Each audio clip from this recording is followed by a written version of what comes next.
આજે પણ કાળઝાળ ગરમીનો કેર યથાવત છે। શહેરમાં મહત્તમ તાપમાન 45 ડિગ્રી સુધી પહોંચી શકે છે। બપોરે 2.5 કલાકે 44.4 ડિગ્રી તાપમાન નોંધાયું છે।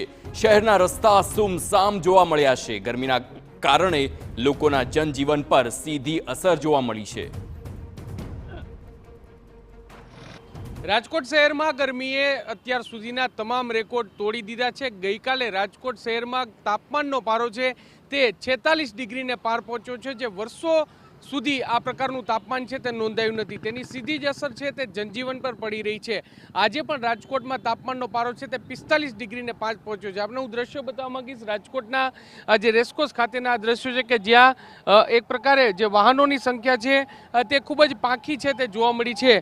1 વાગ્યાથી લગભગ 6 વાગ્યા સુધી લોકો છે તે ઘરની બહાર આવવાનું ટાળી રહ્યા છે, ને જે પણ લોકો ઘરની બહાર નીકળી રહ્યા છે તેઓ પૂરતા પ્રમાણમાં જે ગોગલ્સ હોય, રૂમાલ હોય, ટોપી હોય તે પહેરી અને નીકળી રહ્યા છે। રાજકોટ શહેરમાં જો અત્યાર સુધીની વાત કરવામાં આવે તો જે રીતે હવામાન વિભાગે 2 તારીખ સુધી હીટવેવની આગાહી કરી છે ને તે જોતાં જ રાજકોટમાં તાપમાનનો પારો છે તે પણ સતત વધી રહ્યો છે।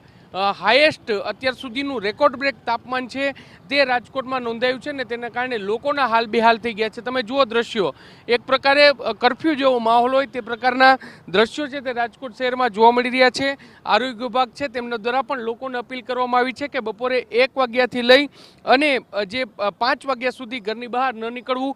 જો કોઈ વ્યક્તિને કામ સબબ ઘરની બહાર નીકળવું પડતું હોય તો તેઓએ પૂરતા પ્રમાણમાં પ્રવાહીનો ઉપયોગ કરવો, શરીરના તમામ અંગો ઢંકાય તે રીતે અને ડિહાઇડ્રેશન ન થાય તેની ખાસ તકેદારી છે તે રાખવી ખૂબ જ જરૂરી છે।